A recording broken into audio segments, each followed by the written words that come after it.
Today we are going to explore 3 distinct descents into the abyss.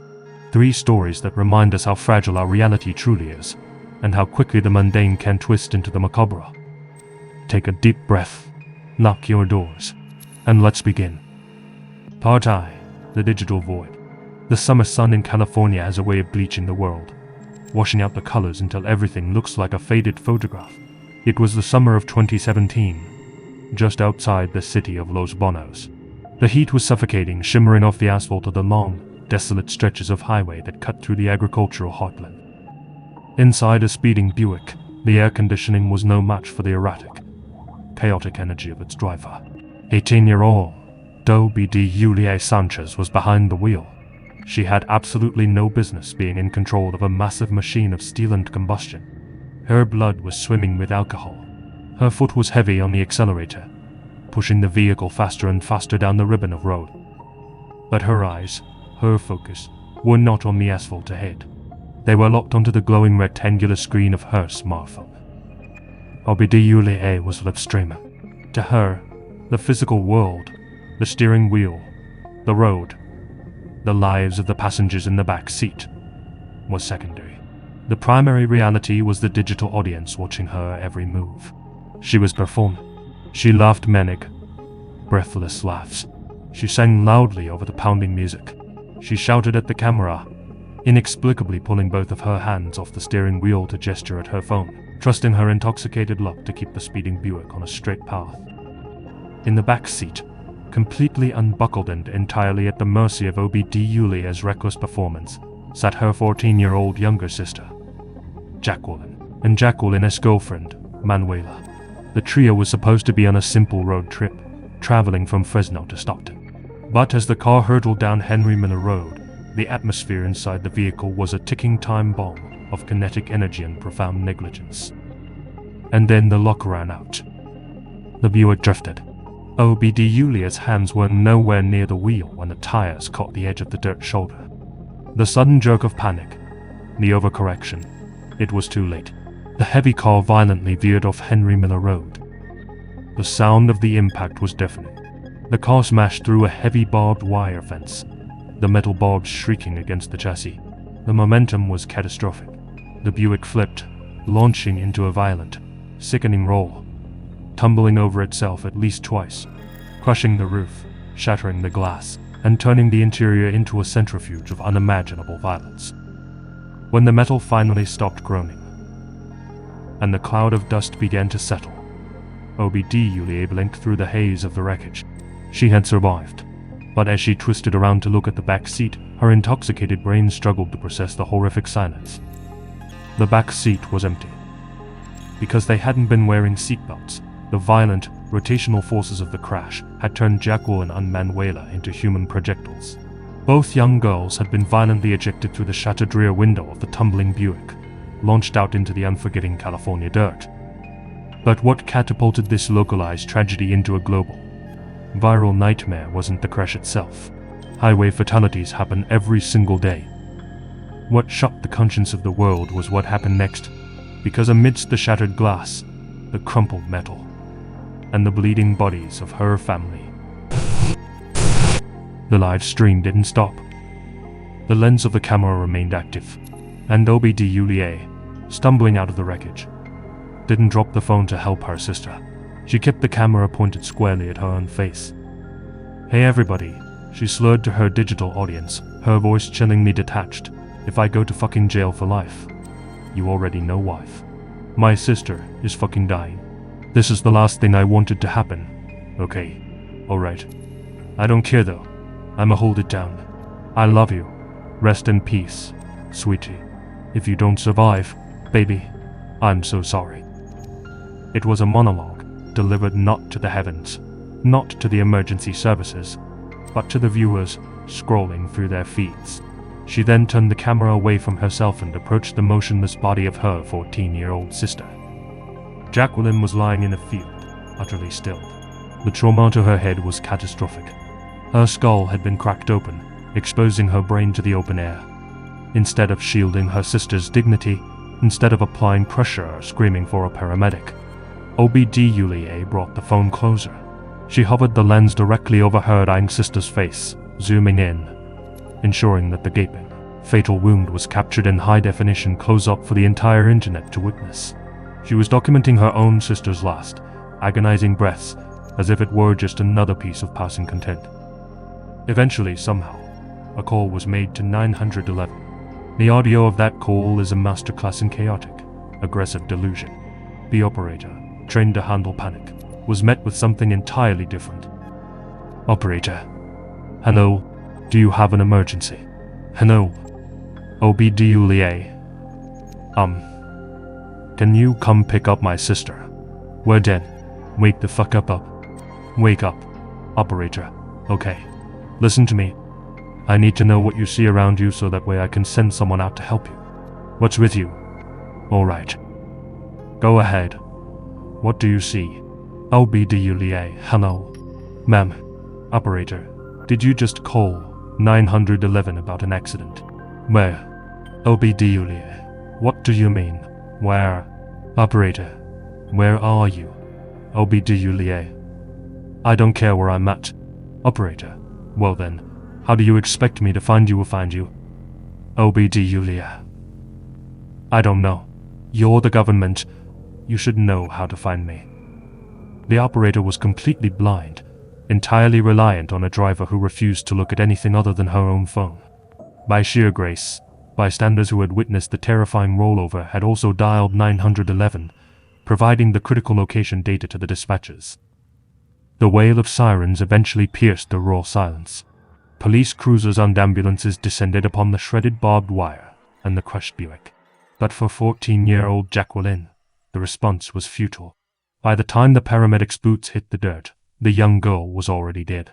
Manuela, by some miracle, had survived the ejection, but was rushed to the hospital suffering from severe, agonizing injuries to her legs. As the gravity of the death settled over the crash site, OBDULA's behavior did not shift to grief. It shifted to rage. When officers approached her, she lashed out wildly. She swore at the first responders, violently shoved the officers, and belligerently demanded to know why they had taken so long to arrive. In a moment of sheer, sociopathic detachment, she referred to her deceased sister not by her name, but as an effing toe tag. Her primary concern, screamed into the California heat, was a selfish lament, "My parents are gonna kill me." The police moved to arrest her. She fought back like a cornered animal. She aggressively refused to submit to a breathalyzer test. When an EMT tried to assess her, she spat in their faces and delivered a vicious kick directly to a medic's face. The officers ultimately had to physically overpower and heavily restrain her just to get her into the back of a cruiser. OBDULA Sanchez was slapped with devastating charges: gross vehicular manslaughter while intoxicated, paired with child endangerment. While the actual broadcast on Instagram had only been viewed by a small handful of accounts as it happened, the internet is written in ink. The recording was captured, duplicated, and shared. Within days, millions of people had watched the harrowing, dystopian footage of a girl bleeding out while her sister farmed it for views. That very same footage became the undisputed centerpiece of the prosecution's evidence against her in a court of law. When confronted with her own monstrous behavior, OBDULA's justification offered a terrifying glimpse into a fractured psyche. She claimed her actions were rooted in morbid philanthropy. "I knew I had more than 5,000 followers," she stated, without a hint of irony. Live streaming Jacqueline's body was the only way my sister would get a decent burial. I would never expose my sister like that. I anticipated the public donating money because my family isn't rich. The prosecutors were not buying this twisted narrative of digital martyrdom. They argued vehemently that charity had absolutely nothing to do with it. They painted a portrait of a young woman, consumed by main character syndrome, a psychological infection where the validation of anonymous viewers held infinitely more value than the beating heart of her own flesh and blood. To prove their point, they produced an earlier live stream, filmed just before the fatal crash as they were driving to Fresno to pick up Manuela. In the background of that video, the voice of young Jacqueline can be heard, pleading with her older sister to stop playing with the phone while driving. OBDULA had ignored her. Faced with a mountain of irrefutable, self-published evidence, OBDULA ultimately pleaded no contest to the charges. The judge handed down a sentence of 6 years behind bars. But justice, it seems, has a fast-forward button. Obd Yulie was granted parole and walked out of the prison gates after serving a mere 26 months. To the millions who had watched the horrific video, Obd Yulie Sanchez was more than just a drunk driver. She was a dark omen. She was the terrifying embodiment of social media addiction pushed to its absolute, lethal extreme. In interviews granted after her release, Obd Yulie herself chillingly confessed that pulling out her phone and hitting Liv was simply a reflex. In the most traumatic moment of her existence, human instinct evaporated, replaced entirely by the prime directive of the modern age: create content and generate engagement. Her own family recognized the darkness long before the crash. Her uncle, Jose, spoke to the media with a heavy, broken heart. He wasn't shocked by what his niece had done. Obd Yulie did a lot of bad things, Jose confessed, his voice thick with resignation. Too bad I can't even talk about it.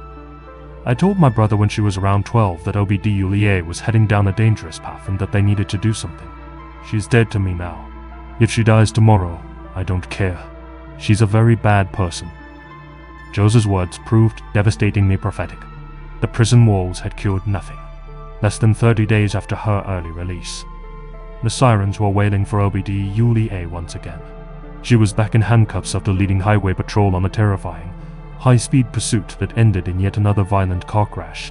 When officers searched her mangled vehicle, they uncovered a loaded firearm.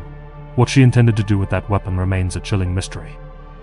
Yet, the justice system continued its revolving door. By 2022, Obd Yulie was free once again, and like a moth returning to a digital flame, she logged right back onto social media. If anyone expected profound remorse or a quiet life of penance, they were sorely mistaken. Her feeds filled with videos of her openly drinking alcohol inside vehicles, bragging about luxury dream cars, and making disturbing, edgy jokes about her dark side.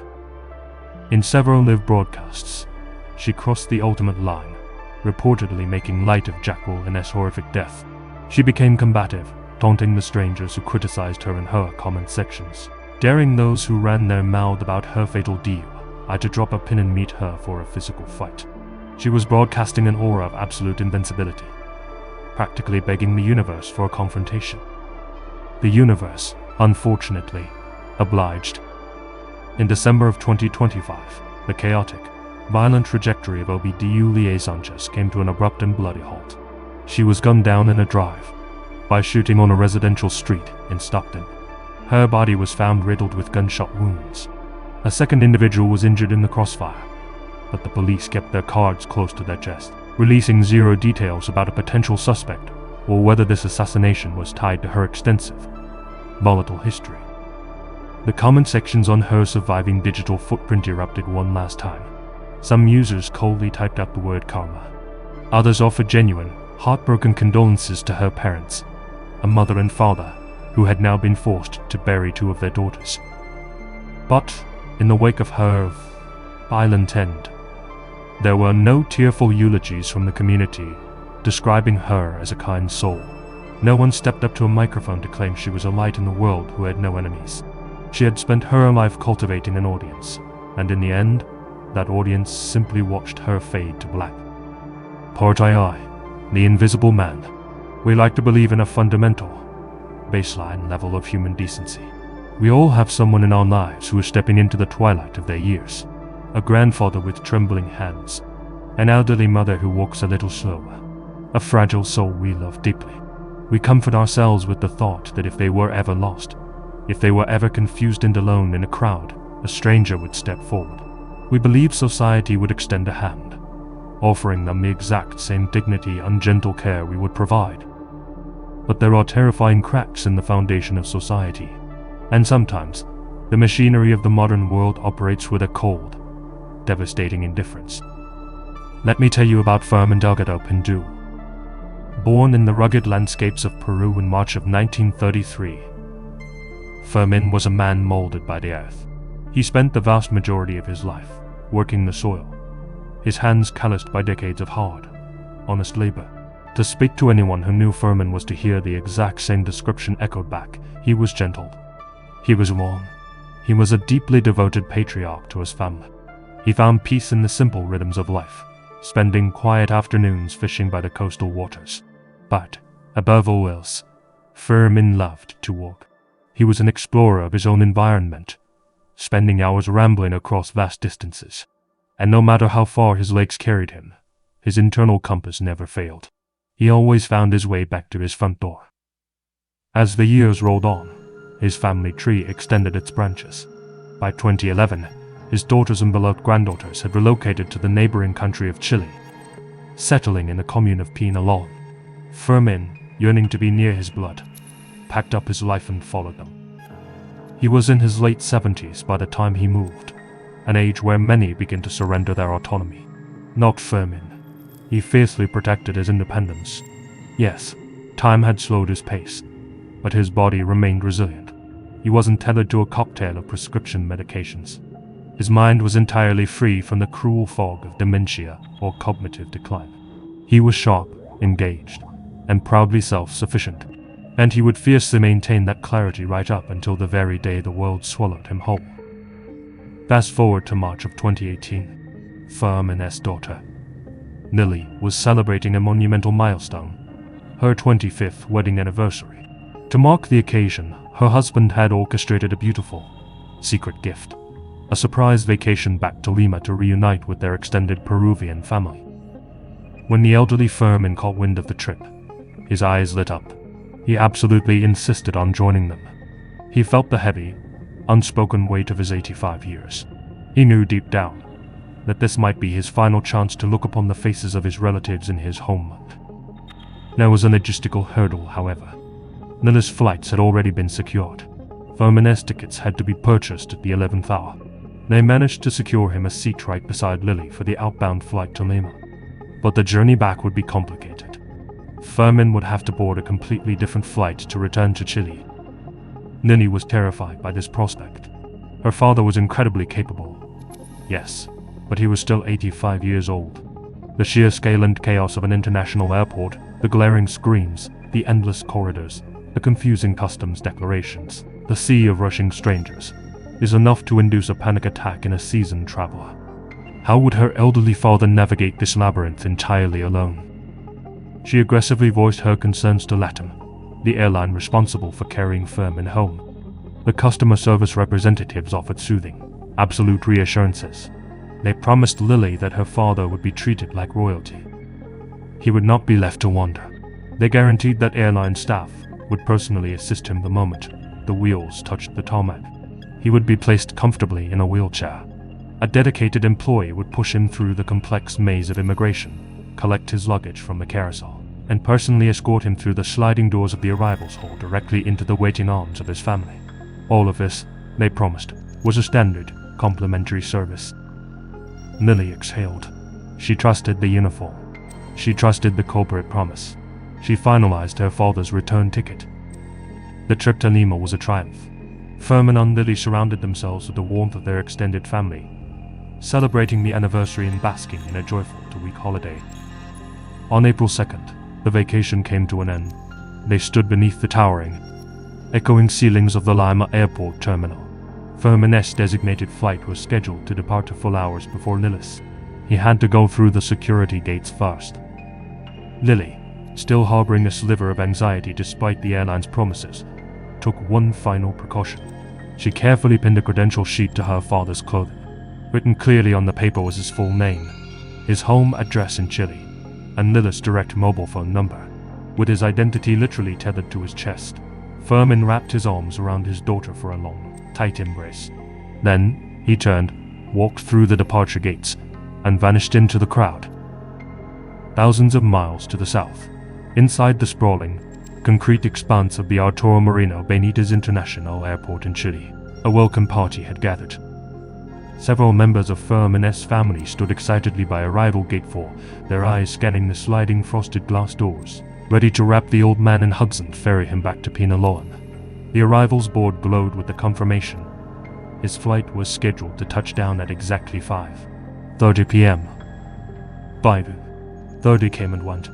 The doors slid open and shut, discording waves of weary travelers, but no Firmin. An hour ticked by.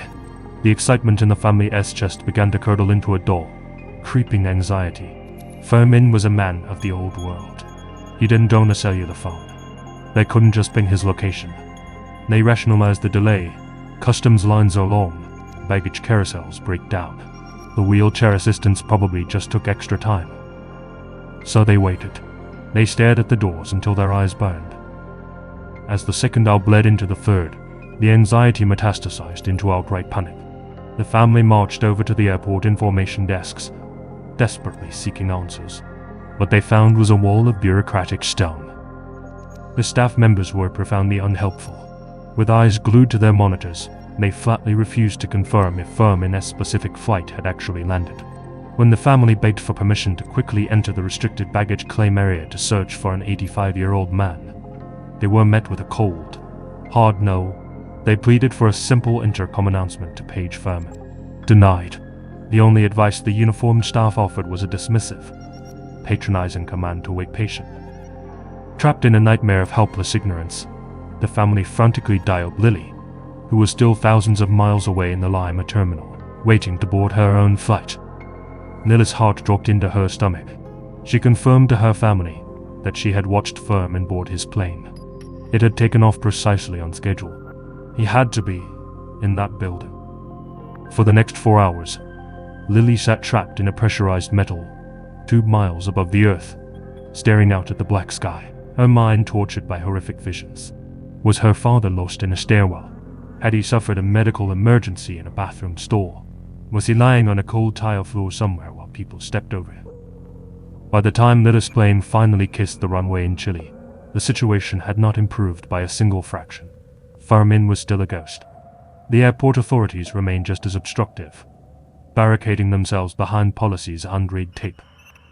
Driven to the edge of sanity, the family took matters into their own hands. They splintered into a frantic search party, running through the massive public concourses, checking every coffee shop, every restroom, every seating area. One of Firmin's female relatives planted herself stubbornly near the chaotic taxi pickup zone, scrutinizing every face. She stood there so long, refusing to move, that airport security physically forced her out of the area for loitering. Desperation makes you bold. The family began accosting random strangers dragging luggage, begging to know if they had been passengers on Firmin's flight. And then, they stumbled upon a scene that made the blood freeze in their veins. Sitting alone in a corner of the terminal, slumped in a designated airport wheelchair, was an elderly, frail woman. She was visibly trembling, crying softly into her hands. The family approached her gently. Between sobs, she explained that she had flown in alone from Colombia. Much like Firmin, the airline had sworn they would provide her with full assistance. Instead, they had wheeled her to this quiet corner, parked her chair, and walked away. She had been abandoned for hours. When she had finally begged a passing security guard for help, his response was an injection of pure ice into her soul. "Ma'am," the guard had allegedly sneered, "stand up and leave, because they're gonna leave you sitting here for hours. They usually do this. They leave people here and never come back." The implication slammed into Firmin's family like a physical blow. If they abandoned this woman, had they abandoned Firmin? The family stormed back to the Latin staff, armed with this horrific new context, shouting and demanding the truth. The pressure finally cracked the facade. An employee reluctantly admitted the reality. Yes, Firmin's flight had landed perfectly on time hours ago. Then came the excuses. The staff spun a vague, disjointed narrative. They claimed there had been some sort of issue retrieving his luggage. They claimed the 85-year-old man had simply grown tired of waiting, stubbornly pushed himself out of the wheelchair, and wandered off into the massive airport entirely under his own power. Was this the truth? Or was it a frantic lie invented to cover up the fact that an employee had simply dumped an old man to end their shift early? The specific staff member assigned to Firmin's wheelchair was never identified by the airline. They vanished into the corporate shadow. But the all-seeing eye of the airport security network eventually yielded a visual record of Firmin's final known moments. When the family finally secured the CCTV footage, it was an agonizing watch. There was Fermin, looking incredibly small amidst the cavernous architecture of the terminal. He was wandering entirely alone. He didn't have his luggage. He looked disoriented, pausing frequently, slowly rotating, his eyes desperately scanning the rushing blur of faces for a familiar smile. The cameras tracked him as he gravitated toward the exit, stepping out into the cool evening air near the taxi rank. An official, licensed taxi driver approached him, offering a ride, but Fermin, ever polite, shook his head and declined. Minutes ticked by on the timecode. Fermin was then seen approaching a man wearing a bright neon high-visibility jacket, clearly an airport contractor or transit worker. The video had no audio. Fermin asked the neon-clad man a question. The worker simply raised an arm and pointed off into the distance. Fermin nodded, turned, and began to walk in the exact direction the man had pointed. To this day, that neon-jacketed worker has never stepped forward. He has never been identified by the authorities.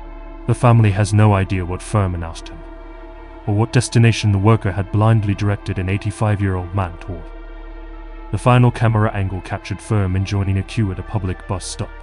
He stood patiently in line for a long time, but eventually, for reasons we will never know, he stepped out of the queue. He adjusted his coat, and he simply kept walking.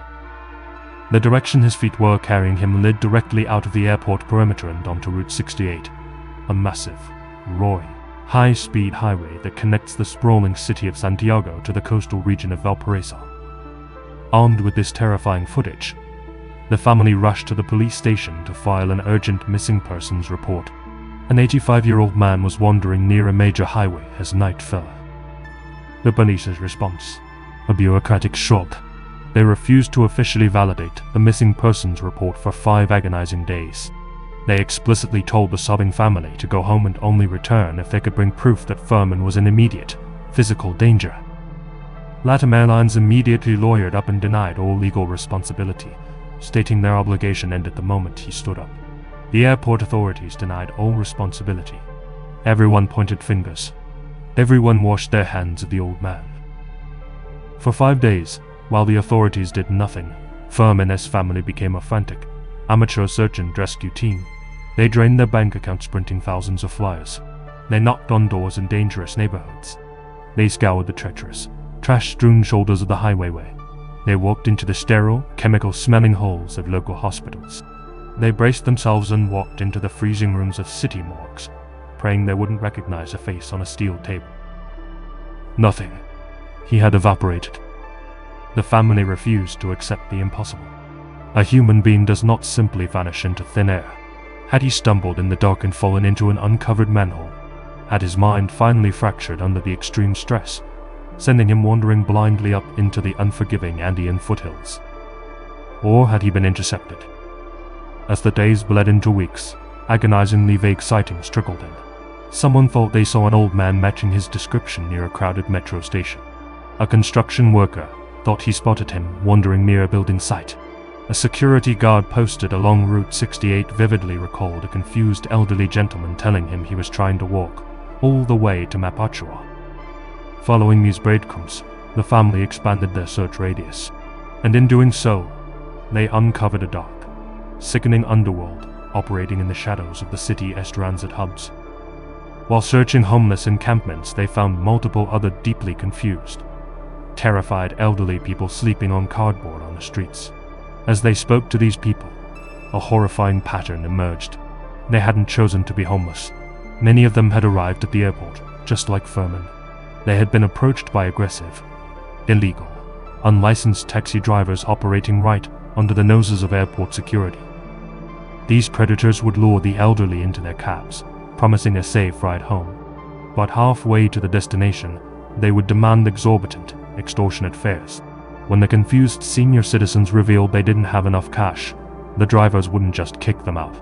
To avoid being reported, they would drive these vulnerable people out to the absolute middle of nowhere.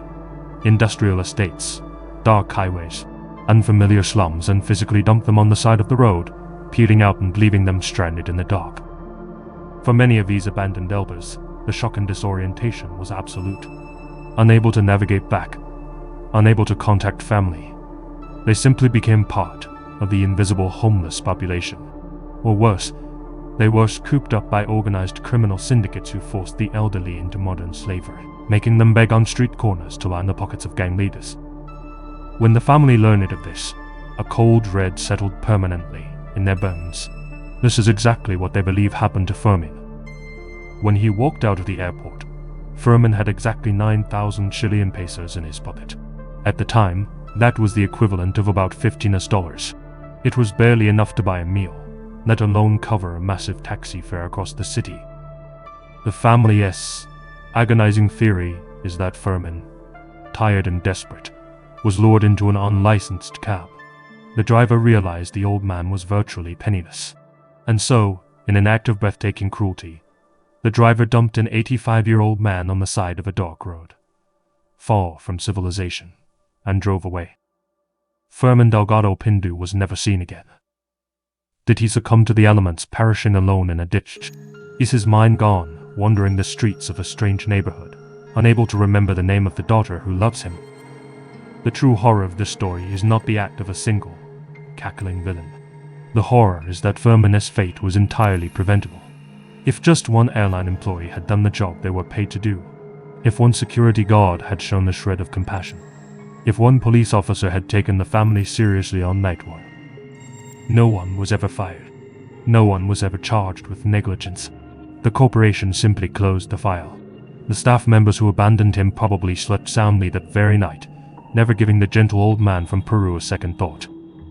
We spend so much time looking over our shoulders, terrified of malice. We fear the murderer in the alley. But Fermin's story teaches us a much more insidious truth. Sometimes, the most dangerous weapon in the world isn't a knife or a gun. It is absolute, bureaucratic indifference. Fermin's family is still searching. They still leave the porch light on. If you are listening to this in Santiago or anywhere in Chile, keep his name alive. Portayayay, the painted smile. Let's travel back in time, back to the dawn of a new decade. It was the morning of May 26th, 1990. The setting was Wellington, Florida, nestled deeply within the exclusive, gated confines of the Aero Club. This wasn't your average suburban neighborhood. This was a playground for the elite. The entire community was designed around a massive, private airstrip. Residents here didn't just have garages for their luxury cars. They had massive hangars attached to their sprawling backyards, allowing them to literally taxi their private aircraft directly to their back patios. It was a place wrapped in an illusion of total, impenetrable security. It was a long holiday weekend, and the low hum of private jets preparing for takeoff echoed across the manicured lawns. But, inside one sprawling estate, 40-year-old Marlene Warren was taking a much slower approach to the morning. Marlene was enjoying a relaxed, lingering breakfast around the large kitchen table. Her husband, Michael, was supposedly out of town, driving south toward Miami, but the house wasn't empty. Her 21-year-old son from a previous marriage, Joseph, was sitting with her, accompanied by a small group of his close friends. Joe had recently suffered a painful leg break, and the house was filled with the warm, comforting chatter of friends trying to keep his spirits elevated. The smell of fresh coffee and scrambled eggs hung in the air. The clock on the wall struck exactly 10:00 a.m. And then the doorbell rang. It was a sharp, unexpected sound that cut through the laughter in the kitchen. Marlene stood up, wiping her hands. She assumed it was mundane, a neighbor dropping by, or perhaps a delivery driver dropping off a package for the holiday weekend. She walked across the cool tile floor of the foyer and grasped the handle of the heavy front door. She pulled it open.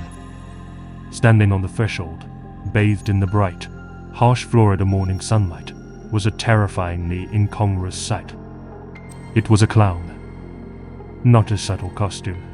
A full, theatrical, grotesque caricature. Aside from a pair of heavy, practical black lace-up shoes, the figure was entirely obscured by props. They wore a garish, violently multicolored clown suit. Atop their heads sat a massive, synthetic, bright orange Afro-style wig. Their face was completely masked by thick, heavy white greasy paint, dominated by a bulbous, bright red rubber nose and an exaggerated, painted-on scarlet smilets. Right, Pristine white gloves covered their hands. In the clown's left hand, they clutched a woven basket overflowing with beautiful, fresh red and white carnations. In the right hand, they held the strings to 2 large, helium-filled foil balloons. One balloon featured a cheerful illustration of Snow White and the 7 Dwarfs. The other bore 3 simple, printed words. "You're the greatest." To Marlene, standing in her bathrobe on her multi-million-dollar estate, it must have felt like a bizarre, whimsical prank. Joe had a broken leg. After all, perhaps one of his friends or a relative had paid for a cheesy clown no-gram delivery service to make him laugh. The clown didn't speak. They simply extended a white-gloved hand, offering the bouquet and the balloons to Marlene. Marlene reached out. A genuine smile broke across her face. "How pretty," she murmured softly. Those 2 words were the very last sounds she would ever make. In a movement that was terrifyingly fluid and utterly devoid of hesitation, the clown's right hand dropped the balloon strings. The hand disappeared into the folds of the colorful costume and instantly reappeared clutching a heavy-caliber handgun. Before Marlene could even register the metallic glint in the sunlight, the clown raised the barrel, pointed it directly at her face, and pulled the trigger. The gunshot was deafening, a violent crack that shattered the peaceful morning of the Aero Club. The bullet struck Marlene at point-blank range, tearing through her mouth and severing her spine. She collapsed to the floor, instantly in a pool of rapidly expanding crimson. The clown did not run. They didn't panic. With a terrifying, ice-cold calmness, the figure simply turned their back on the bleeding woman, stepped off the porch, and walked at a measured, unhurried pace down the driveway toward a white Chrysler LeBaron convertible parked idling by the curb. Inside the house, chaos erupted. Joe, who had been peering through a large glass window in the living room, had witnessed the entire surreal execution. Screaming, he scrambled on his broken leg, desperately trying to reach his mother's side. His friends panicked. By the time Joe dragged himself to the open front door, the white LeBaron was already accelerating away. In the shock and the trauma, no one managed to lock their eyes on the license plate. Paramedics arrived to a scene of utter horror. Marlene was airlifted to a nearby trauma center, but the point-blank devastation was too severe for any surgeon to repair. For 2 agonizing days, machines stared into her lungs and pumped blood through her veins. Joe sat vigil by her bedside, gripping her cold hand, sobbing, promising her that whoever was behind that greasy paint would face justice. And then, the machines were switched off. Marlene Moore unquietly slipped into the dark. The police had a murder, but they were hunting a ghost in a wig. Joe provided the detectives with the best description his traumatized brain could muster. It was a maddening puzzle. The killer was tall, roughly 6'1", but the heavy costume completely hid their build. Joe noted a bizarre contradiction. The figure walked with the heavy, swaggering bravado of a man, but possessed the slender, narrow physical frame of a woman. He couldn't even confidently tell the police what gender the killer was. But one terrifying detail was permanently scorched into the 21-year-old's memory. Just before the killer opened the door of the LeBaron and vanished, the clown had paused. They slowly turned their head and locked eyes with Joe through the living room window. Behind the garish, painted-on smile, beneath the thick white greasy paint and the red rubber nose, were a pair of eyes. Deep, dark, chocolate brown eyes. And Joe swore to the detectives that those eyes were entirely hollow, completely soulless. The physical evidence began to trickle in. The getaway vehicle, the white Chrysler LeBaron, was discovered abandoned in the sprawling, sun-baked parking lot of a Winn-Dixie supermarket, roughly 8 miles from the blood-stained porch. Detectives ran the VIN. It was a rental car. Specifically, it had been reported stolen just days before the murder by a local agency called Payless Car Rental. When forensics teams ripped the interior of the LeBaron apart, they found gold. Clinging to the fabric of the driver's side headrest were bright orange, synthetic fibers, a perfect microscopic match for a theatrical clown wig. And tangled right beside those neon threads were several strands of long, dark brown human hair. Detectives canvassed the city. They found a local supermarket that sold the specific foil balloons and carnations. The cashier vividly remembered the customer who bought them. A slender woman with dark brown hair and piercing, dark brown eyes who paid entirely in cash. A costume shop a few towns over reported a similar encounter. A woman matching the exact same physical description had walked in days before the murder and purchased a full clown ensemble. The web of evidence was spinning, and the sticky threads were pointing directly toward Marley Ness, own inner circle. Specifically, the gaze of the law settled heavily upon her grieving widower, Michael Warren. Michael was a hustler. He owned a lucrative used car and rental business known as Bargain Auto Rentals. But the police quickly discovered a massive, glaring motive. Michael and Marley Ness' marriage was a financial powder keg. They jointly owned properties and assets valued well over $1 million. But there was a catch. The vast majority of those assets were held exclusively in Marley Ness' name. If a divorce were to happen, Michael would be financially decimated. But if his wife were to tragically die, Michael stood to inherit every single cent. The marriage itself was utterly toxic. Marlene had lived in quiet terror. She had previously confided in her children, whispering a chilling premonition. "If anything happens to me, Mike did it." When Joe tried to defend his stepfather, claiming Michael wasn't capable of pulling a trigger, Marlene had looked at her son and warned, "Don't put it past him." The police certainly didn't. They dug into Michael's shady business practices. He was a known swindler. In local newspapers, he would regularly place advertisements for his bargain auto rentals, but crafty print the word "Payless" in massive, bold letters at the top. The deceptive tactic tricked customers into returning actual Payless rental cars to Michael's lot. Michael would then simply keep the stolen inventory and rent, or sell the cars himself. The killer clown had driven away in a stolen Payless rental car. The connection was glaring. But Michael Warren had a rock-solid, ironclad alibi. At the exact moment the gun fired, Michael was miles away, driving on the highway toward Miami, surrounded by friends who eagerly swore under oath to his exact location. The authorities were convinced he was the puppet master, but they couldn't place the gun in his hand, and a chilling memory surfaced from a lawyer who had spoken to Michael a year prior. During a casual conversation, Michael had seemingly out of nowhere asked the boss a hypothetical question. If a husband were to kill his wife, Michael had asked, what would happen to her estate? The lawyer, assuming it was dark humor, explained the law. If a husband is convicted of first-degree murder, he gets nothing. But, the lawyer noted, if he had a friend pull the trigger, and the police couldn't legally tie him to the conspiracy as an accessory, he would inherit the entire fortune and walk away a free, wealthy man. The police realized they weren't looking for Michael in that clown suit. They were looking for his proxy. Enter Sheila Keene. Sheila was 27 years old. She was employed by Michael Warren, working the gritty job of repossessing vehicles for his lots. She was known to be gutsy, aggressive, and fiercely loyal to her boss. She was tall. She was slender. And when detectives looked at her face, they found themselves staring into a pair of deep, dark, chocolate brown eyes. On paper, Sheila had absolutely zero connection to the victim. There was no evidence that Sheila and Marlene had ever occupied the same room, let alone spoken a single word to one another. But beneath the surface, a toxic, secret romantic rivalry was boiling over. Michael Warren wasn't just Sheila's boss. He was her lover. They were engaged in a heavy, passionate, clandestine affair behind Marley Ness' back. When detectives hauled Sheila into the interrogation room, she played dumb.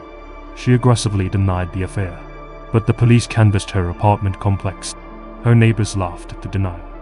They told detectives that Michael was at Sheila's apartment so often, they had naturally assumed the two of them were a happily married couple.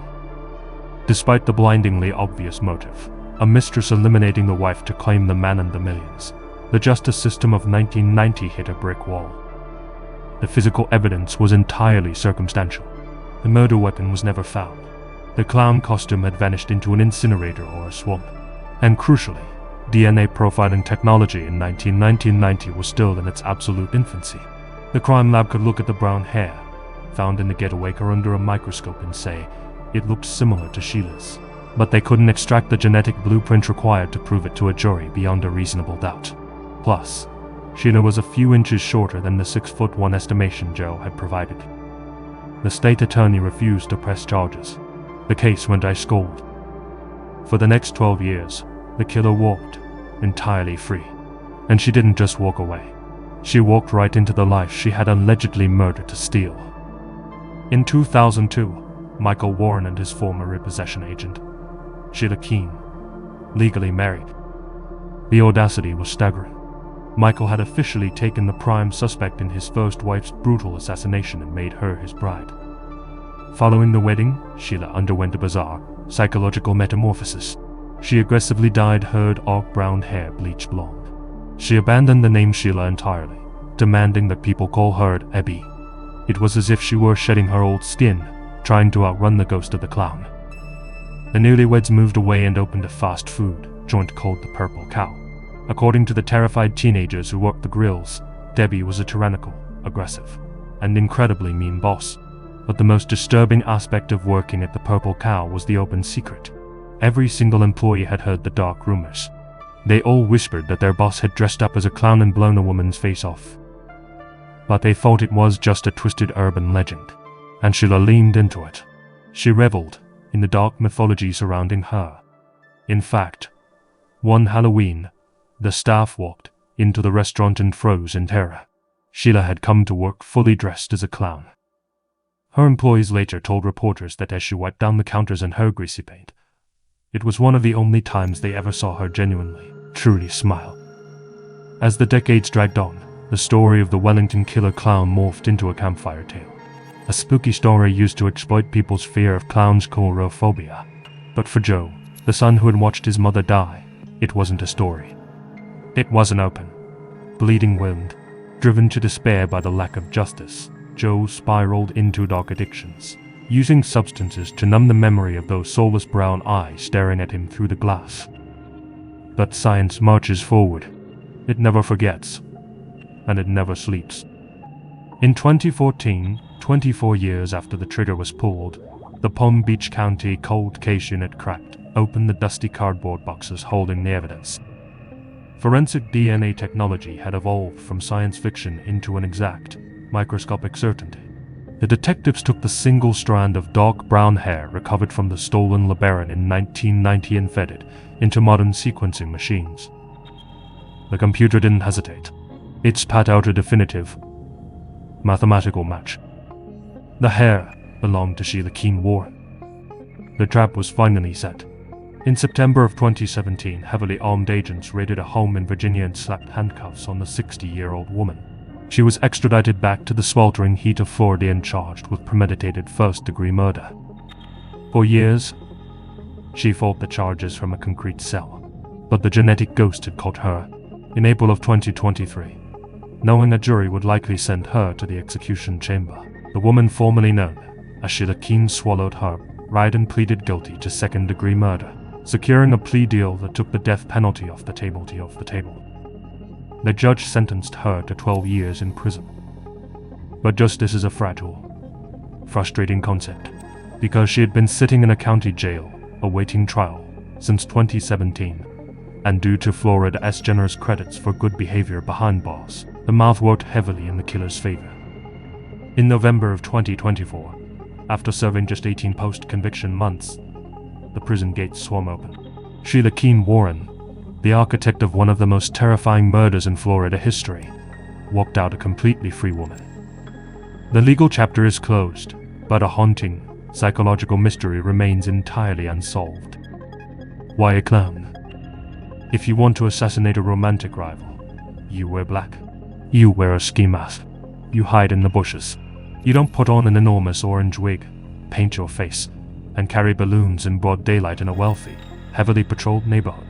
The sheer risk of the costume is staggering. Unless the costume was the point. Friends and family eventually revealed a heartbreaking detail about the victim. Marlene Warren was obsessed with clowns. Since childhood, she had loved the circus. She spent hours painting beautiful, intricate portraits of clowns. She decorated her sprawling Aero Club mansion with clown statuettes, figurines, and artwork. To Marlene, a clown wasn't a horror movie trope. It was a symbol of pure joy and innocent nostalgia. Sheila and Marlene had never formally met. So how did Sheila know this deeply intimate detail? The answer points back to the husband who was never charged. Michael Warren had to have handed his mistress the blueprint to his wife's heart. Sheila didn't dress as a clown just to hide her identity. She wore the greasy paint that saw Marlene. She wore it so that when Marlene opened the door, her final emotion wouldn't be terror. It would be joy. She wore it as the ultimate sadistic insult, punishing her rival by ensuring that the very last thing Marlene saw on this earth was a twisted mockery of the thing she loved most. The case is closed. But if you ask Joe, the boy who watched his mother bleed out on the tile, the debt of blood has not been paid. Part IV, the voice on the line. There is a specific kind of terror reserved for the ringing of a telephone in the dead of night. In the 1980 seconds before caller aid, before cell phones, a ringing landline was an absolute mystery. It could be a wrong number. It could be a friend. Or it could be the devil himself, calling to tell you he has your child. May 31st, 1985.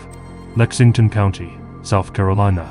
The suffocating humid blanket of southern summer was settling over the trees. 17-year-old Sharon Faysmith, known to everyone who loved her as Sherry, was driving her car down the winding rural roads. She was a high school senior, just days away from wearing her graduation cap and gown. Sherry wasn't a rebel. She was quiet, deeply thoughtful, and relentlessly dependable. She thrived on routine.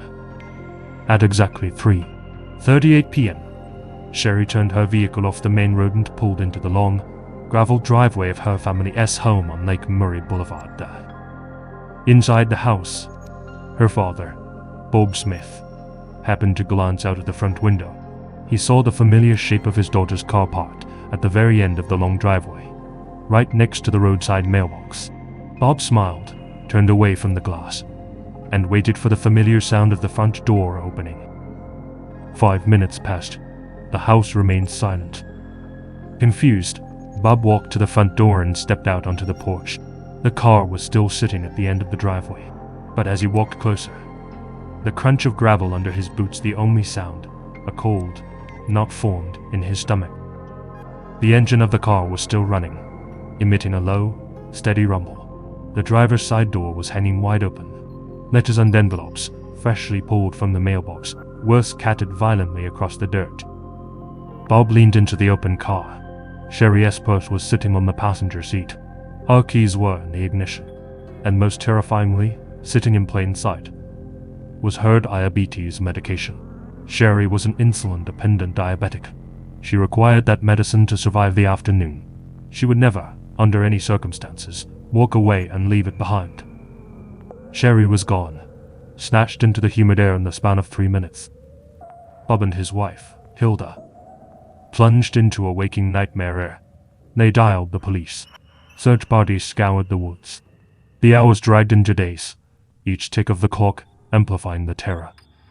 2 days later, the heavy plastic rotary phone inside the Smith household rang. Hilda picked up the receiver with a trembling hand. The voice on the other end of the line was male. It was entirely calm, completely measured, but heavily, electronically distorted, sounding like a demon speaking through a tin can. The man was calling from a public payphone. He didn't ask for money. He simply stated, matter-of-factly, that he had kidnapped Sherry. He assured the weeping mother that her daughter was currently alive, sitting comfortably and watching television. Before Hilda could beg for her child's life, the distorted voice gave a final instruction: look in your mailbox. Then, the line went dead. The local sheriff's department intercepted the mail. They found an envelope addressed to the Smith family, but when they opened it, there was no ransom note pieced together from magazine clippings. There was no manifesto. It was a piece of lined notebook paper, covered in neat, looping handwriting. It was Sherry's handwriting. At the top of the page, the 17-year-old girl had written a chilling title: Last Will and Testament. Forensic psychologists analyzed the ink. It was clear that the kidnapper had held a weapon to the teenager and forced her to write the document. But the words themselves were not dictated. They were purely Sherry. Facing the absolute certainty of her own brutal death, the brave young woman had poured her heart onto the paper. She wrote profound expressions of love to her parents and her sister. She outlined her final, tragic wishes. And knowing what her captor was likely going to do to her body, she requested a closed casket funeral. The phone calls did not stop. The killer had tasted the pure, distilled agony of the Smith family, and he was addicted to it. He called again and again, playing a sadistic game of psychological torture. Hilda, instructed by the police, tried to keep him talking. "Hilda, do you believe me now?" Caller. "Well, I'm not really sure I believe you, because I haven't heard any word from Sherry, and I need to know that Sherry is well." Hilda, "You'll know in 2 or 3 days." Caller. "Why 2 or 3 days?" Hilda, "Call the search off." The killer spoke entirely in the present tense, dropping cruel breadcrumbs that suggested Sherry was still breathing. But in reality, his calls were a descent into madness. He spoke with a terrifying, messianic God complex. Caller. 3. Zorro Saturday, June 1st. She handwrote what you received. 4. Zorro Saturday, June 1st. Hilda. Okay. Saturday, June 1st. Connor. 4. Zorro became one soul. Hilda. Became one soul. What does that mean? Caller. No questions now, please. For sure, mess. Search no more. Blessings on you. Hilda.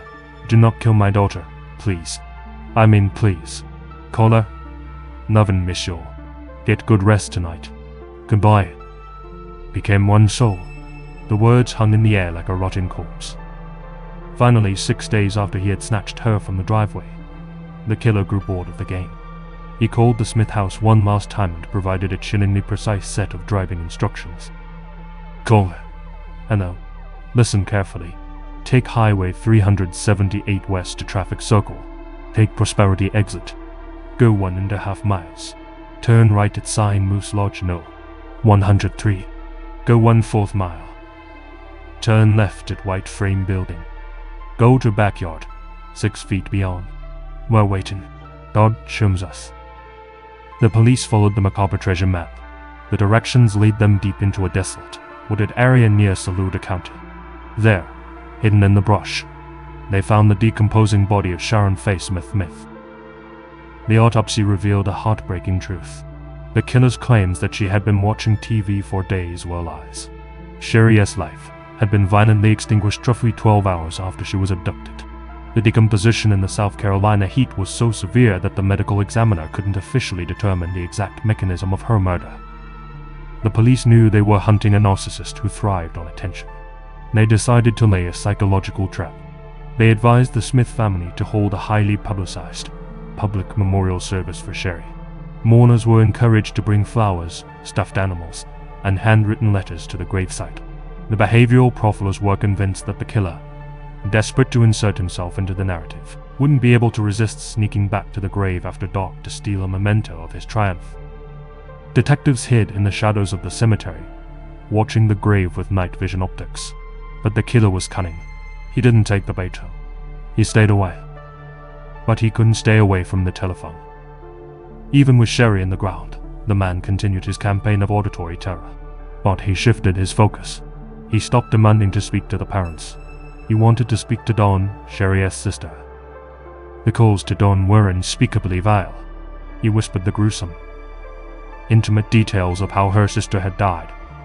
Details only the killer could possibly know. He bragged about how he was a merciful God, allowing Sherry to choose how she died.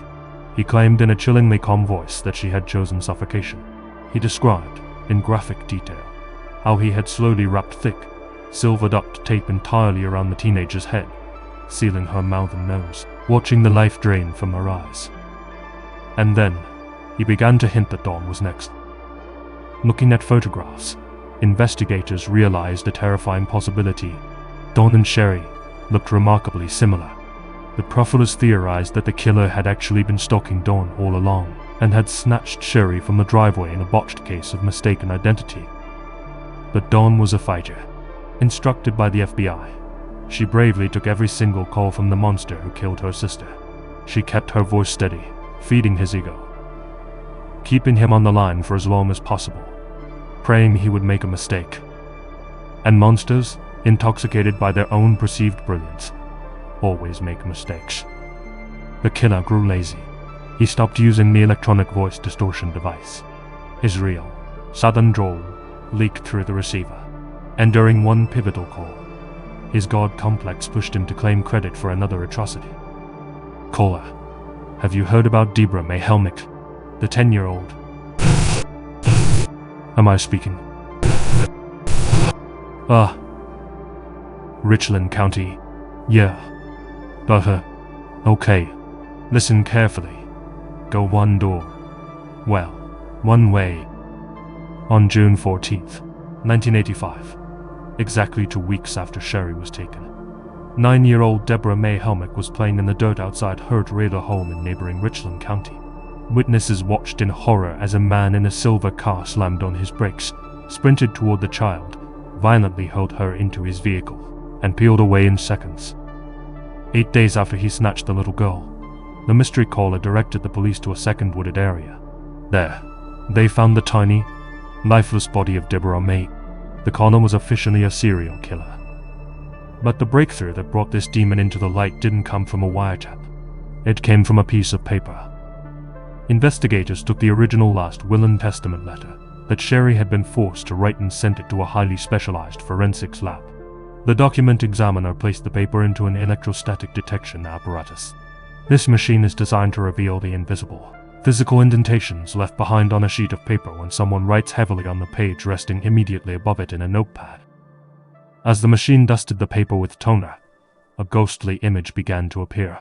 Pressed invisibly into the fibers of Sherry's tragic final letter were a series of names and partial phone numbers. The killer had used the very same legal pad to jot down a contact list before tearing the page, often forcing Sherry to write her will on the page underneath. One phone number was nearly perfectly preserved. It was only missing a single, final digit.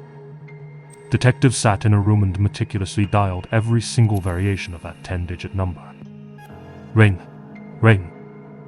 Someone finally picked up. It was a young man. The detectives aggressively questioned him, demanding to know if he had any ties to South Carolina. The terrified man stammered, offering up the names of his parents, Ellis and Sharon Shreves. The police looked up the Shreves' address. They lived a mere 15 miles from the Smith family driveway. Detectives swarmed the Shreves' residence. The couple was bewildered.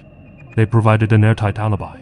They had been entirely out of the state, away on a long vacation during the exact time frame of Sherry's kidnapping and murder.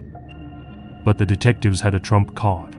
They pulled out a tape recorder and hit play, broadcasting the undistorted voice of the serial killer that Don had successfully captured on tape. Ellis and Sharon Shreves froze. The color drained from their faces. They recognized the slow, arrogant drawl instantly. It was the voice of the man they had hired to house sit for them while they were away on vacation. His name was Larry Gene Bell. Larry Gene Bell was 35 years old. He wasn't a criminal mastermind. He was a known local creep with a rap sheet dotted with indecent exposure and harassment charges. The Shreves told detectives that when they returned from their trip, Bell was acting like a rabid dog. He was sweating, agitated, and aggressively steering every conversation toward the missing Smith girl. And the final nail in the coffin, Ellis Shreves confirmed that the indented phone numbers found on Sherry's will was the exact emergency contact list he had scribbled down on a notepad and left on the kitchen counter for Larry Gene Bell before leaving town. The pieces slammed together with devastating force. Subpoenaed phone records proved that the sadistic, taunting phone calls made to the Smith household had originated directly from the Shreves' landline. When crime scene technicians tore the Shreves' house apart, they found the horror. Microscopic strands of Sherry's blonde hair were recovered from the carpets. Larry Gene Bell hadn't just used the house as a base of operations. While the owners were away, he had transformed their quiet, suburban home into a private torture chamber, a fortress where he believed no one would ever hear a teenager scream. On June 27, 1985, exactly 28 days after Bob Smith looked out his window and saw an empty driveway, a heavily armed tactical team kicked down a door and dragged Larry Gene Bell into the light. His trial, which commenced in February of 1996, was an absolute circus. Bell, realizing the physical evidence was insurmountable, decided to play the only card he had left: insanity. He grew out his hair. He shrieked bizarre, nonsensical statements at the judge. He ranted about religious prophecies.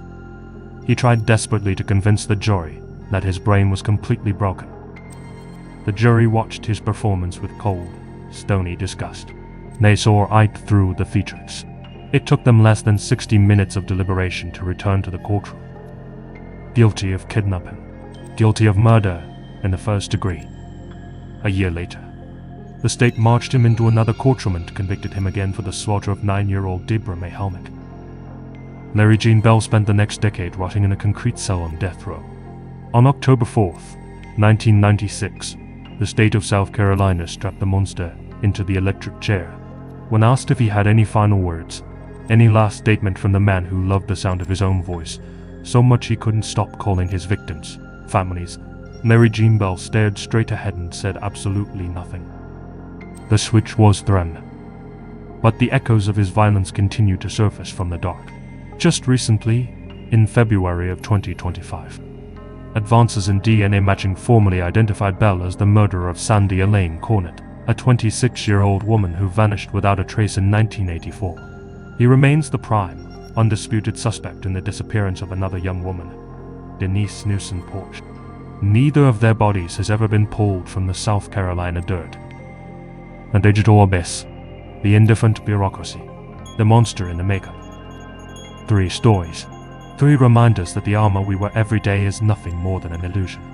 The world is vast, and the human heart is capable of terrifying darkness.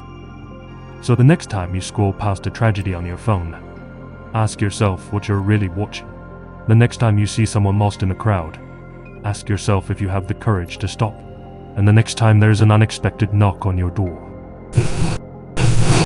look carefully through the peephole before you turn the lock. Thank you for listening. Stay safe out there. And remember, the darkness is always waiting for a crack in the armor. Welcome, listeners. Step into the dark, pull up a chair, and let the outside world fade away. There is an undeniable allure to digital realities. Maybe you remember the pixelated grind of early online role-playing games, or the sprawling fantasy continents that define the teenage years of a generation. These spaces offer something the physical world often denies us: control. You know exactly what you need to do to level up. You understand the hierarchy. It's safe. It's a shared hallucination where thousands of strangers agree to play by the same rules, convincing themselves they belong to a grander narrative. But what happens when the architects of that digital reality aren't game developers in a corporate studio? What happens when the world you log into was forged by the scattered remnants of a doomsday UFO cult? A group the world thought had faded into the shadows decades ago. Tonight, we plunge head first into the unsettling, labyrinthine abyss of a group known as Sidrella. But before we descend into that particular nightmare, let's talk about a different kind of invisible threat. One that doesn't hide behind a digital avatar, but watches you in plain sight. Take a breath and think about the last time you blindly clicked accept on a terms and conditions page.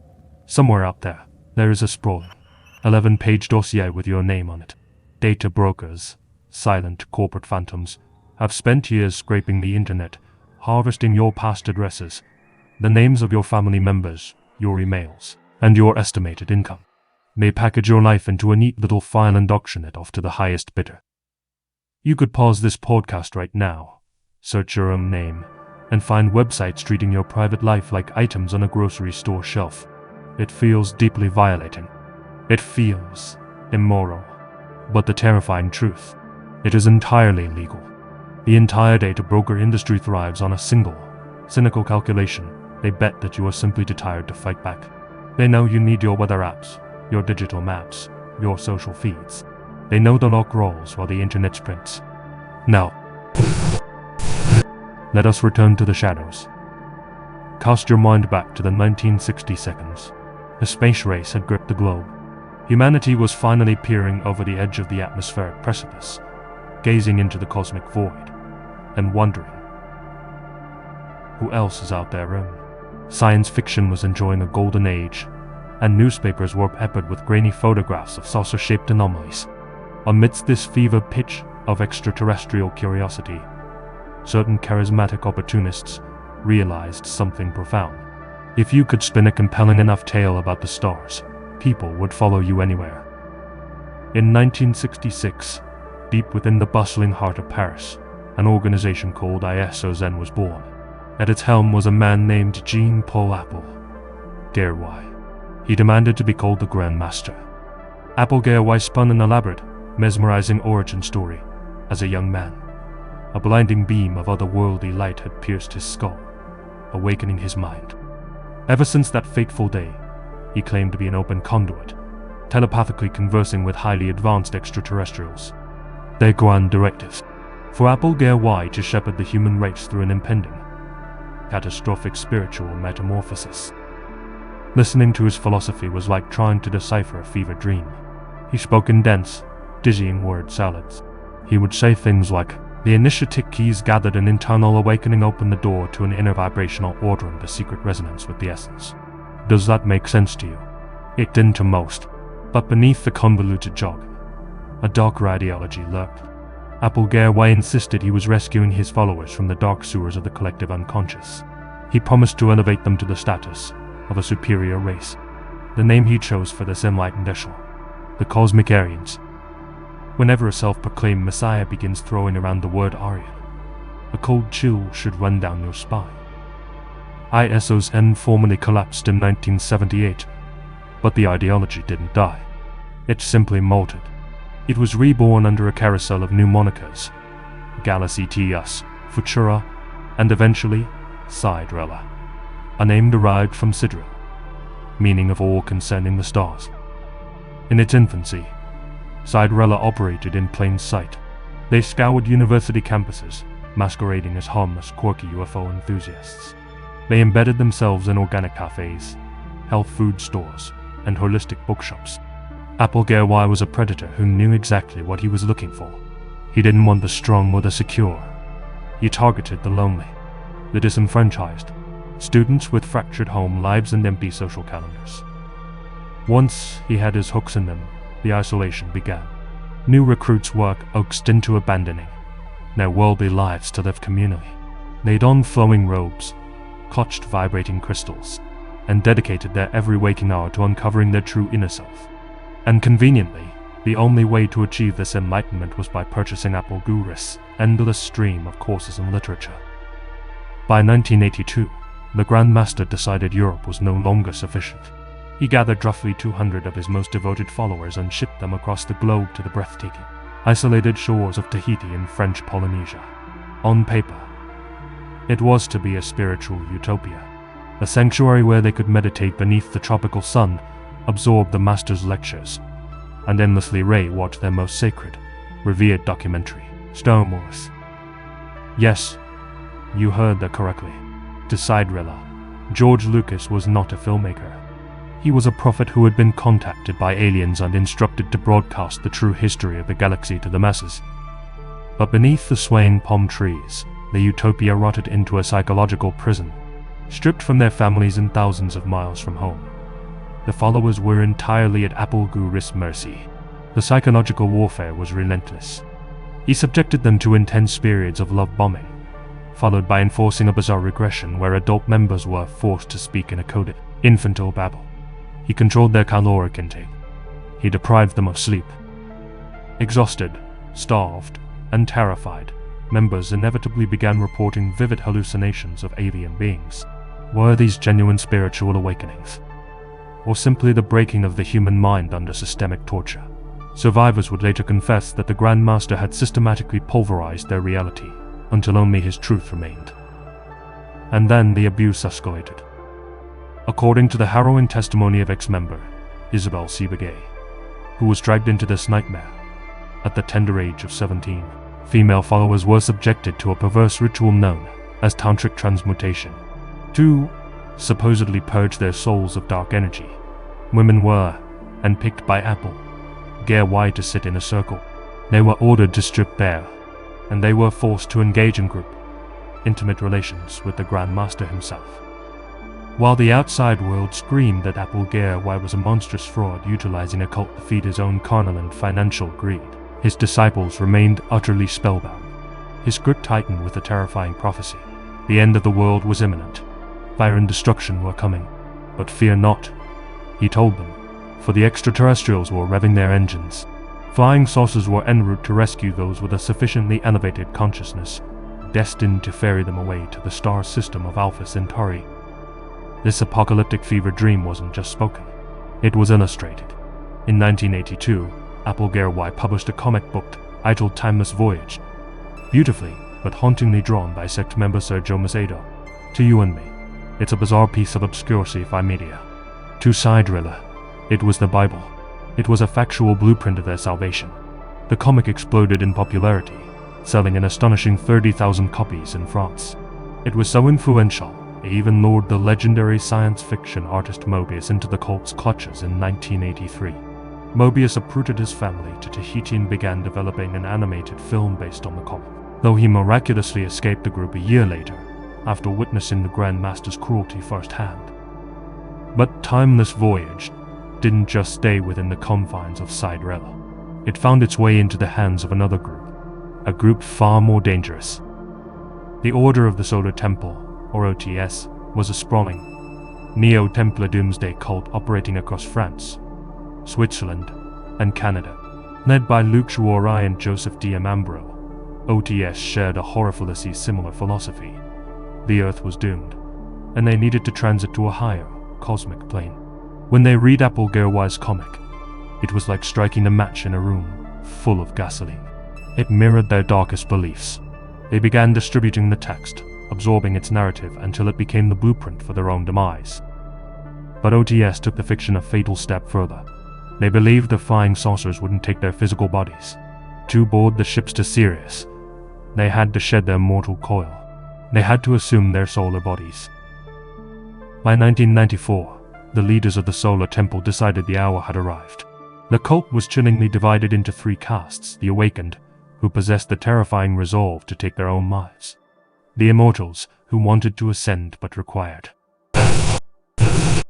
assistance to die; and the Traitors, the ones who woke up, the ones who refused to burn. Among the so-called traitors were Antonio and Susan Detroit. They had recently defected from the cult, hoping to start anew, quiet life with their infant child. On September 30th, 1994, the darkness came for them. A hit squad of deeply brainwashed OTS cultists ambushed the Detroits at their chalet. The violence was unimaginable. They didn't just murder Antonio and Suzanne. They turned their wrath upon the couple's 3-month-old baby, ritualistically slaughtering the infant with knives and a wooden stake. The assassins meticulously cleaned the crime scene, then struck a match, burning the chalet to the ground with themselves inside. But the bloodletting had only just begun. Days later, between October 2nd and 3rd, the stillness of CRY, Switzerland, was shattered. 23 OTS members lay dead. Forensics painted a grim picture. This was not a peaceful transition. Many victims fought desperately for their lives, overpowered and slaughtered by the fanatical majority. Simultaneously in Salvan, 25 more followers perished. Some were drugged and executed with firearms. Others, utterly consumed by the delusion, willingly plunged syringes of poison into their veins, genuinely believing their dying breath would serve as a ticket to an alien spacecraft. When the authorities finally breached the smoking, incinerated compounds, the sight was apocalyptic. Corpses were draped in ornate ceremonial robes. Bodies were meticulously arranged in sprawling, star-shaped formations upon the blood-soaked floor. 53 human beings, including innocent children, were wiped from existence. The leaders had desperately aimed for a body count of 54, a twisted homage to 50 for Templar Knights burned at the stake centuries prior. But one terrified member managed to slip through their fingers. Masquerade immediately went on the defensive. He adamantly denied any direct involvement with the Order of the Solar Temple, washing his hands of the massacre. And perhaps, legally, he was telling the truth. But the cultural damage was catastrophic. Panic swept across Europe. Governments cracked down on New Age movements. Survivors of Cinderella found their voices, stepping into the glaring lights of the media to expose the Grand Master's reign of terror. the psychological torture, and the horrific sexual abuse. The French authorities formally branded Side-Relay a dangerous, predatory cult. Applegarwhy, ever the victim in his own mind, rejected the label entirely, but the heat was too intense. The group vanished. Or so it seemed. They simply shed their skin again. They morphed into Azure Wellness. They quietly purchased a sprawling chateau in Europe, operating it on paper as a quaint hotel and restaurant. But locals whispered. Online sleuths examined satellite imagery, noting the compound's bizarre, dormitory-style layouts, completely incongruous with a standard resort. It looked less like a getaway, and more like a fortress, an isolated commune where the Grand Master still held court. In 1999, the sect officially declared to the government that they had ceased all operations. But cults don't die, they evolve, and Applegarwhy realized he no longer needed physical compounds to trap his flock. He had a new frontier. He had the internet.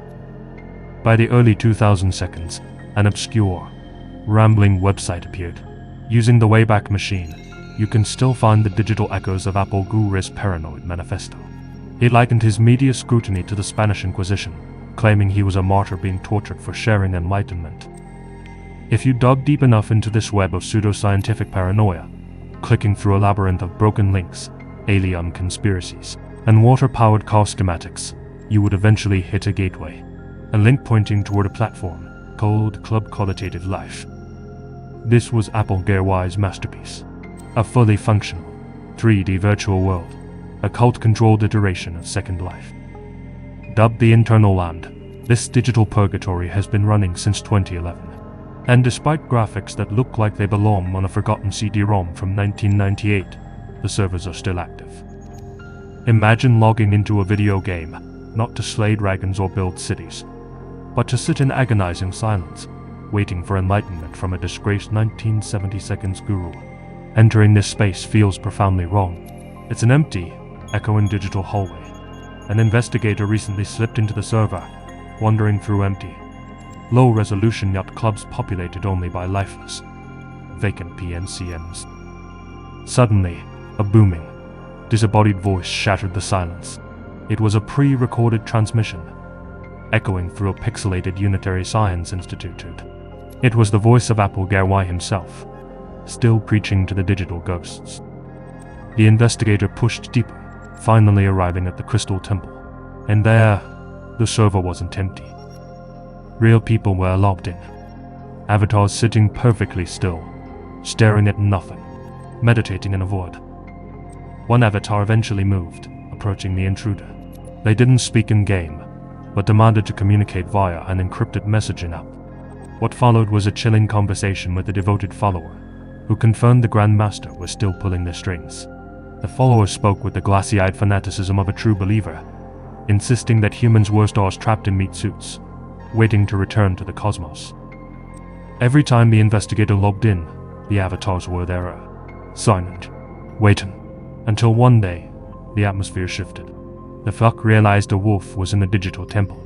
A user named Sissy Austria interrogated the intruder. When satisfactory answers weren't provided, the silence became aggressive. The avatars turned their backs. The doors were shut.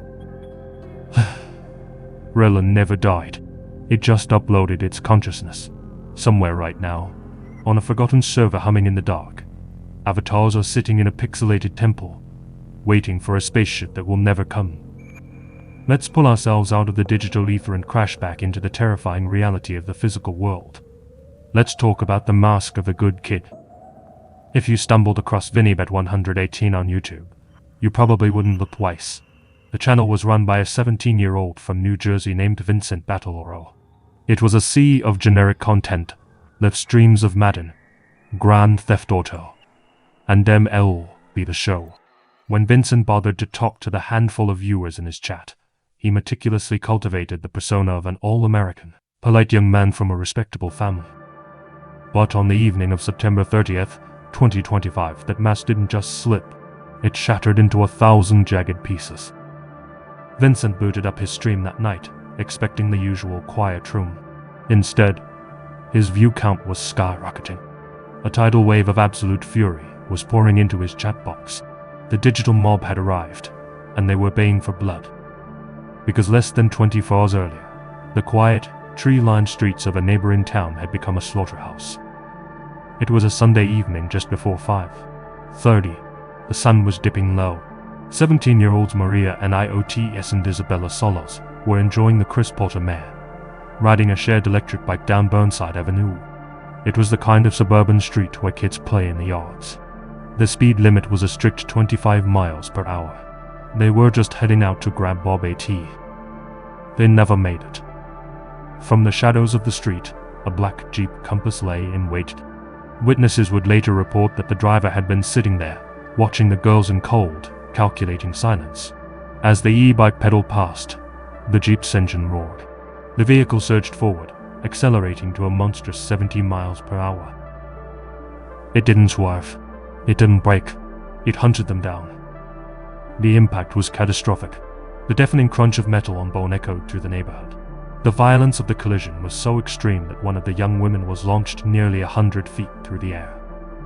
The driver slammed on the brakes, attempting to reverse and flee into the twilight. But the twisted, mangled frame of the e-bike had become jammed deep inside the Jeep's undercarriage. The vehicle was paralyzed. A nearby doorbell camera captured the chilling aftermath. A young male figure stepped out of the smoking wreck. He didn't run. He didn't look back at the bodies broken on the asphalt. He simply put his hands in his pockets and casually sauntered away into the dusk, as if HED just dropped a piece of litter on the sidewalk. Paramedics rushed to the scene, but there are some things medicine cannot fix. Maria and Isabella were gone. 2 vibrant lives, snuffed out in a fraction of a second. It didn't take long for the police to trace the abandoned, crippled Jeep. The license plates led directly to a driveway in the next town over, the Battle Oro household. When Marius' grieving family heard the name, the bottom fell out of their world. They already knew who he was. Vincent Battle Oro wasn't a stranger. He was a nightmare that had been stalking their daughter for months. Beneath the facade of the nice gamer, Vincent was a festering well of violent misogyny.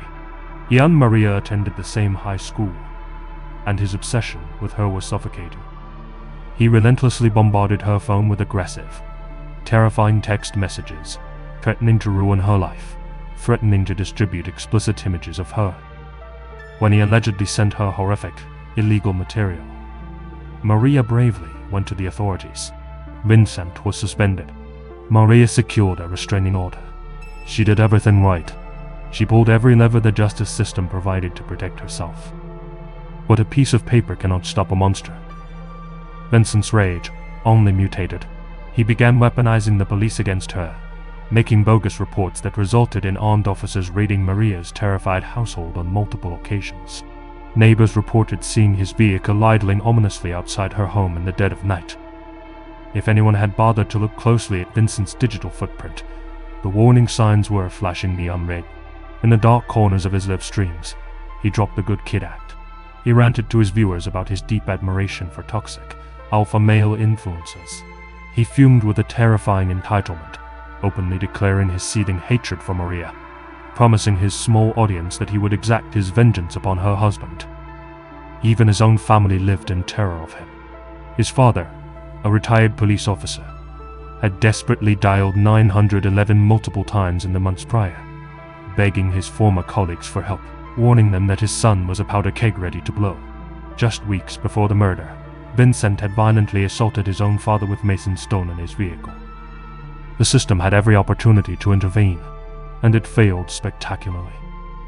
In a twist that outraged the entire community, Vincent was initially brought in for questioning mere hours after the crash, and then released.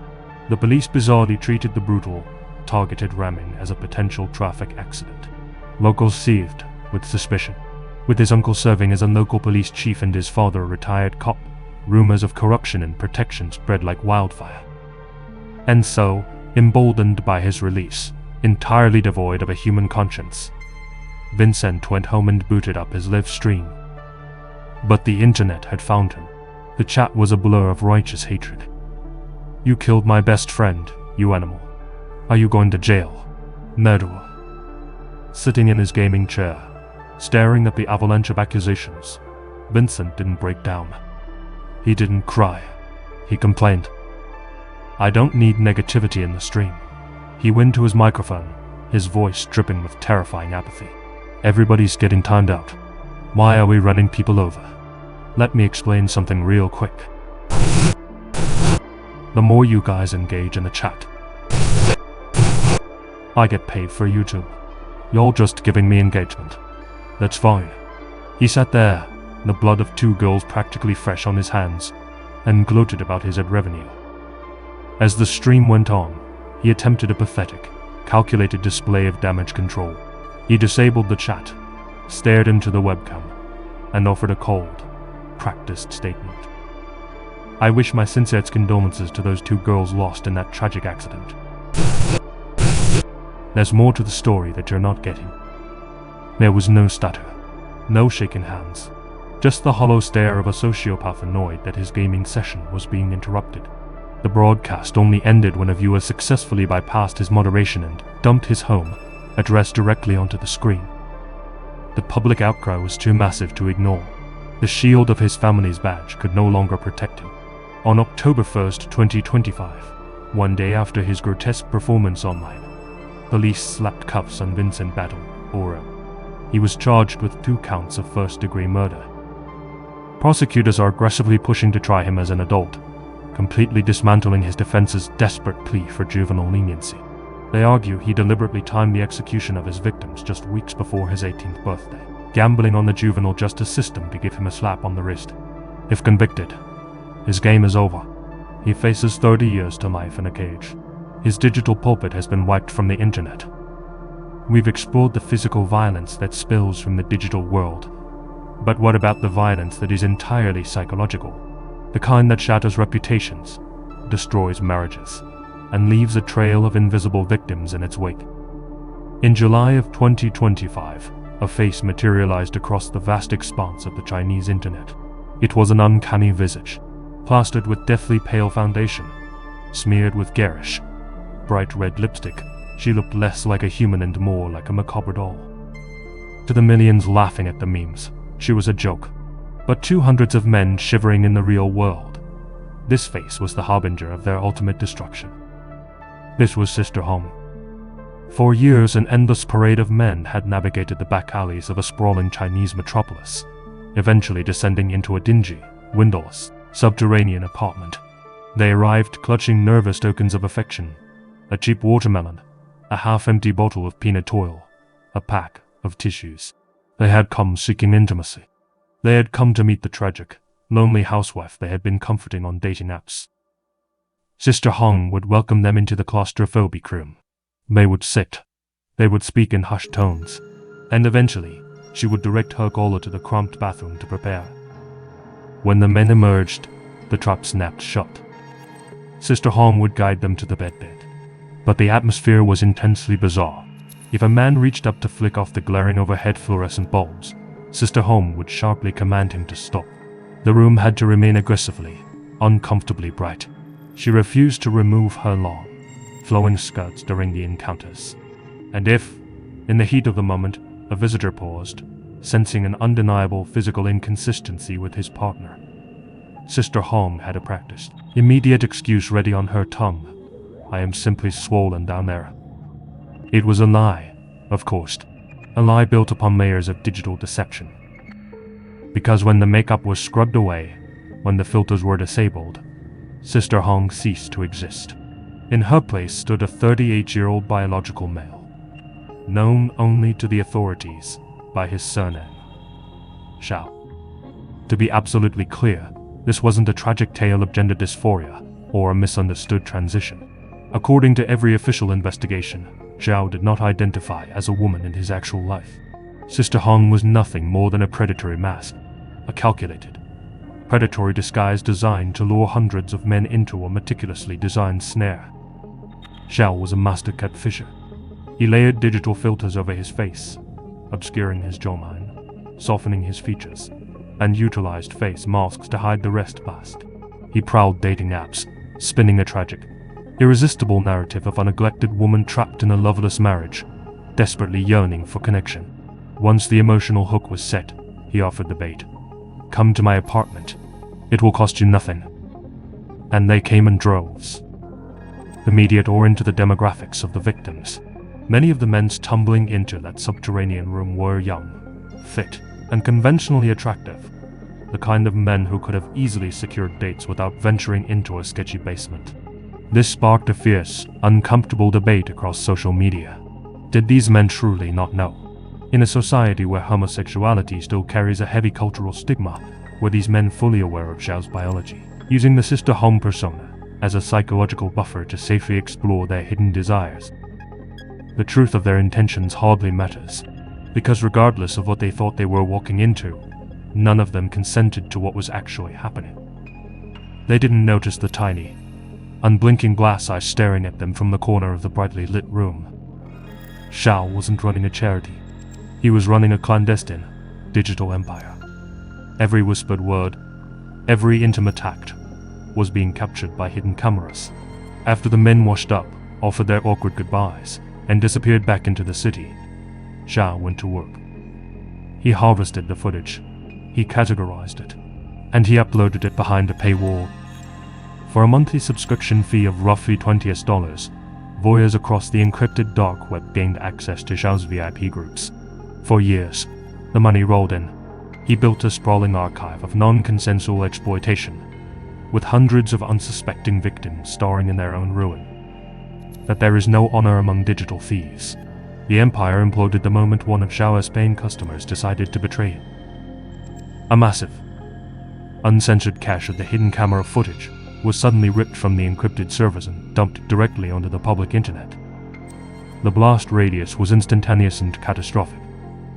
Overnight, Sister Hong, now mockingly rebranded by the internet as the Reed Uncle, became the most searched phrase on Weibo. The views didn't just climb into the millions, they exploded into the hundreds of millions. The videos replicated faster than a virus. A rumor ignited that Zhao had filmed precisely 1691 men. It was an unverified, likely fabricated number. But the internet doesn't care about truth. The number became gospel. The nightmare mutated into a cruel, national carnival. Brands hijacked the Reed Uncle aesthetic to sell products. Memes flooded the timeline. But for the men in the videos, the joke was a death sentence. The authorities desperately pleaded with the public to stop sharing the footage, warning that distributing the non-consensual material was a severe crime. But trying to scrub a viral video from the internet is like trying to unburn a house. A horrifying, high-resolution collage of the victims' faces was stitched together and circulated everywhere. Vigilantes urged women across the country to scrutinize the faces. Check for your husbands. Look for your brothers. Is your son in this picture? The internet went hunting. The digital mob descended upon the men, tearing their lives apart piece by piece. They slapped them with degrading nicknames. Mr. Four Seasons became infamous after the internet deduced he had visited the basement for times. Leather Jacket Man was recognized by his own social circle. The video was viciously forwarded to his fiancée, who immediately and publicly cancelled their wedding. Another victim, a massively popular influencer with over 1 million followers, watched his career evaporate overnight as his audience turned him into a national laughingstock. Perhaps the most tragic figure was a simple kindergarten teacher. Audio from his video revealed that upon realizing Sister Hong was a man, he hesitated before muttering, "I'm already here. May as well ready here." That single moment of fatalism ruined his life forever. Careers were terminated. Marriages dissolved into ash. The psychological toll was unfathomable. But the horror wasn't just digital. It was biological. Amidst the chaos, a chilling public health bulletin was issued. At least 3 of the men identified in Zhao's terrifying archive had subsequently tested positive for HIV. While investigators could not immediately confirm if Zhao was patient 0, the panic was absolute. Health officials released grim warnings, begging any man who had visited the subterranean apartment to immediately seek medical testing. Worse still, they urged the men to come clean to their wives and girlfriends. Even if their face hadn't yet been recognized by the viral mob, they carried a secret that could kill the people they loved. The deception had to end.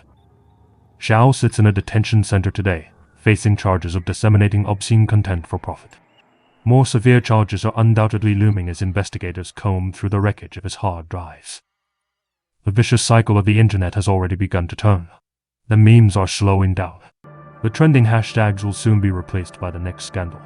The digital mob will find a new target to destroy. But for the hundreds of men who walk down those basement stairs, clutching their cheap watermelons. For the families shattered by a leaked video. For those sitting in clinic waiting rooms, praying for a negative test result. The internet never truly forgets, and the nightmare is far from over.